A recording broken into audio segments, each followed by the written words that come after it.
मैले अरू कसैको देखासेखी गरेको छैन, म परमेश्वरको देखासेखी ख्रीष्टको देखासेखी गरेको छु।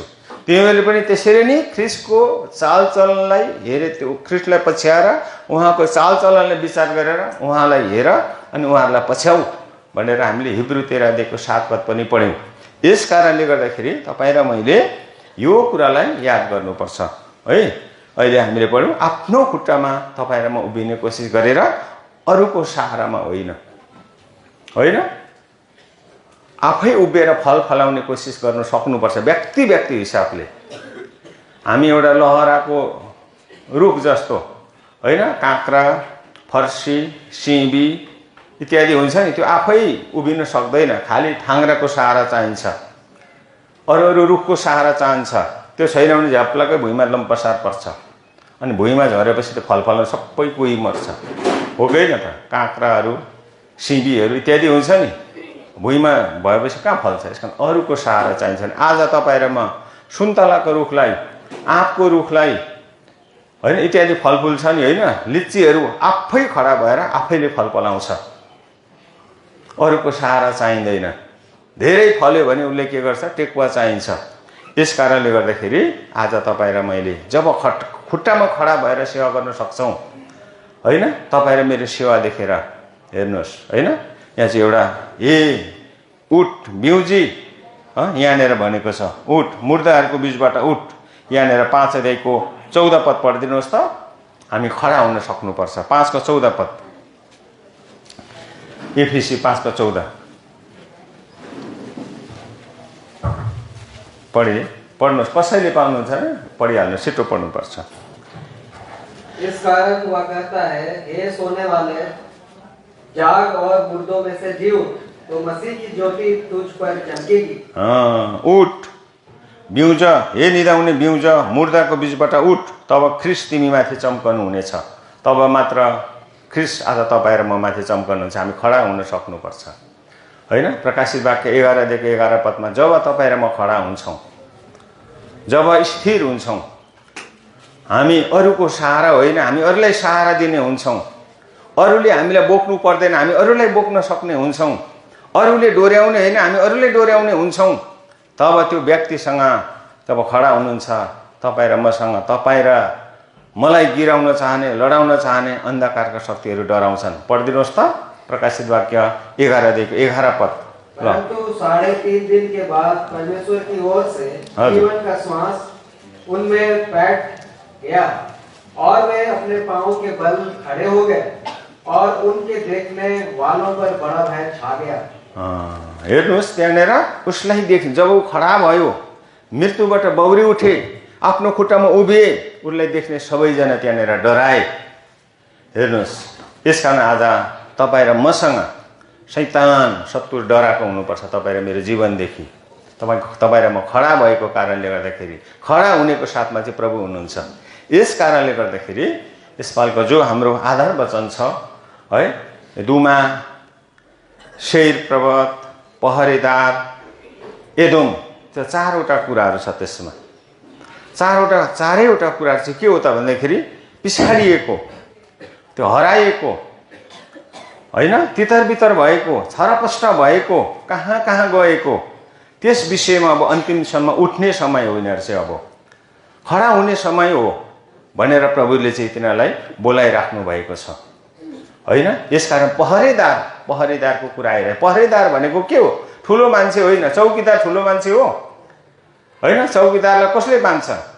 यस पृथ्वीमा त चौकीदारलाई कसैले पनि मान्दैन। चौकीदार काम गर्दो रहेछ, चौकीदार के काम गर्छौ भनेर छोरी माग्नु गयो भने त चौकीदार भन्दा दिनु, चौकीदार रहेछ बित्थामा यो होइन। चौकीदार भन्छ, पहरेदार भन्छ है, वाचम्यान है अङ्ग्रेजीमा चाहिँ राम्रो भयो, अथवा त्यसलाई के भन्छ, सेक्युरिटी गार्ड भन्छ है। सेक्युरिटी गार्ड गर्दो रहेछ, टाउको हल्लाउँछ, हो गएन बिचरा। अब ठुलो मान्छे मान्दैन। त प्रभुको सामनेमा चाहिँ सेक्युरिटी भने एउटा चौकीदार, पहरेदार भन्ने कति मूल्यवान कुरा रहेछ। प्रभुको वचनमा हेर्नुपर्छ। प्रभुको वचनले चाहिँ मान्दैन त। आत्मिक क्षेत्रमा चाहिँ तपाईँ र म, हामी हरेकजना, चाहे त्यो व्यक्ति संसारमा ठुला होइन अफसर होस्, प्रभुमा आएको व्यक्तिहरू ठुला होइन अधिकृत लेभलका व्यक्तिहरू होस् जुनै तहको मान्छे भए तापनि ऊ चाहिँ के भएर यदि पहरेदार भएर सेवा गरेनन् भने ऊ कहिले पनि प्रभुको सामने पुग्न सक्दैन। त्यसका पहरेदारले के गर्नुपर्छ त है? पहरेदारले प्रभुको घर निर्माण गर्थे। पहरेदारले यरुशलेमको प्रखाल बनाउनको लागि पहरेदारको ठुलो भूमिका थियो भन्छ। नेहेमियाको किताब 3 अध्याय 19 पद पढिदिनुहोस् त। नेहेमिया 3 अध्याय 19 पद हेर्नुहोस्, पहरेदारले के काम गर्नुपर्छ लु पढ्नुहोस्। परंतु वह आप गिलगाल के निकट की खुदी हुई मूर्तों के पास लौट गया और एग्लोन के पास कहला भेजा, हे राजा, मुझसे एक भेद की बात कहनी है। तब राजा ने कहा, थोड़ी देर के लिए बाहर जाओ। तिनको छेउमा मिस्पाका शासक यहोशूका छोरा एजेरले पर्खालको घुम्तीको 7 उकालो सामु आफ्नो भाग मर्मत गरे भन्छ। यहाँ चाहिँ पहरेदार है यहाँनिर निर्माण गरे भनेको छ है। यहाँ कहाँ छ भने नि 17 मा होला, पढ्नुहोस् त। यहाँ पहरेदारले निर्माण गरे भनेको कुरा छ। यहाँ पहरेदारले चाहिँ आज प्रभुको भवन निर्माण गर्ने कामहरू यहाँनिर गरेको छ है। यसका गर्दाखेरि यो पहरेदारले निर्माण गर्ने कामहरू गर्छन् हो। अब अर्को कुरो के देख्छ पहरेदारको काम? यहाँ यही यसैया 21 अध्यायको 6 पद पढिदिनुहोस् त। 21 अध्यायको 6 पद यसैया यहाँ छ।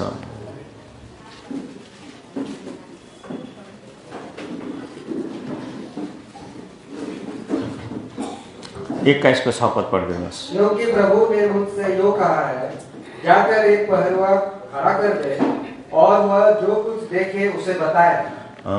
यहाँनिर किनकि प्रभुले मलाई यसो भन्नुभएको छ, जाऊ एउटा पहरेदार ठहराऊ, त्यसले जे देख्छ सो बताओस्।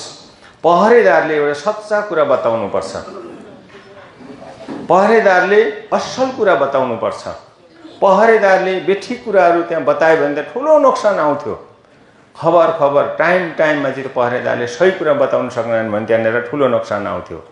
हेर्नुहोस् त पहरेदारको कामले के हुन्छ, जस्तो छ त्यस्तो बताउन सक्नुपर्छ। उसको सम्बन्ध कस्तो हुनुपर्छ है? पहरेदारले चाहिँ के गर्छ, उसको चाहिँ सम्बन्ध स्वर्गको कुरा बताउने आत्मिक क्षेत्रमा। 4 अध्याय दानियलको किताब 13 पद पढिदिनुहोस् त। ल पहरेदारको एक दुईवटा कामहरू हेर्ने। ल पढिदिनुहोस्, छिटो पढिदिनुहोस्। दानियलको पुस्तक 4 अध्यायको ल पढ्नुहोस् त कतिमा छ भने 13 पद। मैंने पलंग पर दर्शन पाते समय क्या देखा कि एक पवित्र पहरुआ स्वर्ग से उतर आया। उसने ऊंचे स्वर से पुकार कर यह कहा, वृक्ष को काट डालो, उसकी डालियां को छाट दो और उसके पत्ते झाड़ दो और उसके फल बिखरा डालो, पशु उसके नीचे से हट जाए। और यहाँ मेरो पलङमाथि मेरो शिरका दर्शनहरूमा मैले हेरिरहेको थिएँ, अनि हेर एक पहरेदार एक पवित्र जन स्वर्गबाट उर्लिरहेको देखेँ। पहरेदार एउटा पृथ्वी अनि स्वर्गसँग सम्बन्ध राख्ने। अनि उसले होइन, अघि हामीले प्रभुको घर मर्मत गर्ने अथवा नेहेमियाको पुस्तक चाहिँ 3 अध्यायको चाहिँ 29 पदमा रहेछ। मैले यहाँ भेटेँ हो। नेहेमिया 3 को 29 पद पढिदिनुहोस् त। नेहेमिया 3:29। इनके बाद इमीर के पुत्र सादोक ने अपने घर के सामने मरम्मत की और तब पूर्वी फाटक के रखवाले सकन्या के पुत्र समयाल ने मरम्मत की। यरुशलेमको प्रखाल, भग्नावशेष प्रखाल, तहस नहस भएको उजाड भएको प्रखाल निर्माण गर्नको लागि पहरेदारको त्यहाँ मुख्य भूमिका रहेको छ। स्वर्गसँगको कुरा सम्बन्ध राख्नेको कुरा पनि पहरेदारको मुख्य